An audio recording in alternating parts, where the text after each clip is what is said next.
మీదటే ఈ సభకి రైతు ఆశీర్వాద సభ అని పెట్టడం జరిగింది.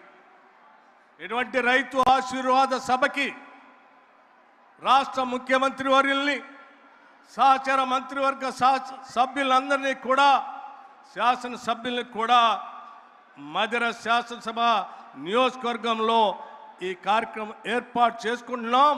రావాల్సిందిగా ఆహ్వానించిన మీదట వారందరూ కూడా ఎంతో మనందరి మీద ప్రేమతో ఇక్కడికి వచ్చినందుకు మీ అందరి తరఫున పేరు పేరున మంత్రివర్గ సహచర సభ్యులు అందరికీ, శాసన సభ్యులకి మీ అందరి తరఫున వారికి నేను కృతజ్ఞతలు తెలియజేస్తా ఉన్నాను. అట్లాగే వారందరూ వచ్చినందుకు గౌరవ ముఖ్యమంత్రి గారిని, మంత్రుల్ని అత్యంత ఆదరాభిమానాలతో, గుండెల నిండా ప్రేమతో స్వాగతం పలికిన మీ అందరికి కూడా మరొక్కసారి నా హృదయపూర్వకమైనటువంటి ధన్యవాదాలు తెలియజేస్తా ఉన్నాను. మిత్రులారా, స్నేహితులారా, రైతాంగ కుటుంబ సభ్యులారా, మీ అందరికీ లక్షలాదిగా తరలి వచ్చిన మీతో పాటు రాష్ట్ర వ్యాప్తంగా చూస్తున్నటువంటి అనేక మంది ప్రజానికానికి కొన్ని విషయాలు స్పష్టంగా ఈ సభ నుంచి చెప్పాలనేటువంటి ఒక చిన్న ఆలోచన మాకు. ఈ రాష్ట్రంలో మహిళలని మహాలక్ష్ములుగా చూడాలని, పూజించాలని ఈ రాష్ట్ర ప్రభుత్వ లక్ష్యం, ఆకాంక్ష.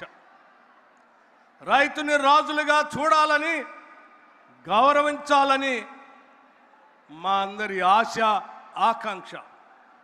అందుకే మహిళల్ని మహాలక్ష్ములుగా చూడాలనేటువంటి ఆలోచనతోనే ఆనాటి కాంగ్రెస్ ప్రభుత్వం మొదలుపెట్టిన వడ్డీ లేని రుణాల్ని గత 10 సంవత్సరాలు పాలించిన టీఆర్ఎస్ ప్రభుత్వం వడ్డీ లేని రుణాల్ని తుంగలో తొక్కితే తిరిగి మన ప్రజాప్రభుత్వం, కాంగ్రెస్ ప్రభుత్వం అధికారంలో రాగానే గౌరవ ముఖ్యమంత్రి రేవంత్ రెడ్డి గారు, కేబినెట్ అందరూ ఆలోచన చేసి మన మహిళల్ని మనం సంస్కరించుకొని, మన సంస్కారం, మనం మహిళల్ని మహాలక్ష్మిలాగా పూజిస్తాం, గౌరవిస్తాం.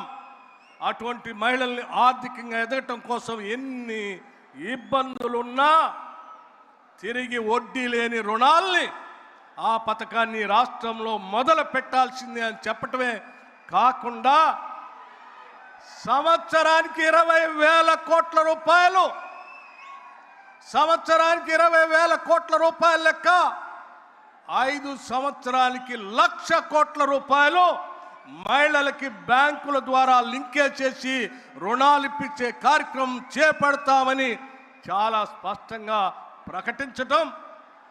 ప్రకటించడమే కాదు, కేవలం 2.5 సంవత్సరాల్లో ఈ రాష్ట్రంలో ఉన్నటువంటి కోట్లాది మంది మహిళలకి 67,000 కోట్ల రూపాయలని ఇప్పటికే వడ్డీ లేని రుణాల్ని బ్యాంకు లింకేజ్ ద్వారా మహిళలకు అందించడం జరిగిందని చెప్పడానికి చాలా సంతోషిస్తూ ఉన్నాం. అంతేకాదు, వడ్డీ లేని రుణాల పరిమితిని 5 లక్షల నుంచి 10 లక్షలకి పెంచాం. రాష్ట్ర వ్యాప్తంగా మహిళలందరూ కూడా ఉచితంగా బస్సులో ప్రయాణం చేసేటువంటి ఒక మహాలక్ష్మి ఆర్టీసీ బస్సు ఉచిత ప్రయాణాన్ని కూడా పెద్ద ఎత్తున ఏర్పాటు చేశాం. రాష్ట్రంలో ఉన్నటువంటి మహిళలు కోటీశ్వరులుగా మారటానికి వ్యవస్థలో అందుబాటులో ఉన్న ప్రతి అవకాశాన్ని కూడా వ్యాపారవేత్తలుగా మార్చడానికి రాష్ట్ర ప్రభుత్వం మహిళలకి అన్ని వేళలా అందుబాటులోకి వచ్చేటట్టుగా చేసే కార్యక్రమం మీ అందరికీ తెలిసిందే. అందులో భాగంగా పవర్ ప్రాజెక్ట్స్ కావచ్చు, పెట్రోల్ పంప్స్ కావచ్చు, క్యాంటీన్స్ కావచ్చు, ఆర్టీసీ బస్సులు కొనుగోలు విషయం కావచ్చు, ఇవన్నీ కూడా రాష్ట్ర వ్యాప్తంగా ఉన్నటువంటి మహిళల అభివృద్ధి కోసం, ఆర్థికంగా ఎదగటం కోసం ఈ రాష్ట్ర ప్రభుత్వం మహిళలని మహాలక్ష్ములుగా చూడాలని ఆకాంక్షతో చేస్తున్నటువంటి కార్యక్రమం. అందుకే రాష్ట్ర వ్యాప్తంగా ఉన్న మహిళలందరినీ మీరందరూ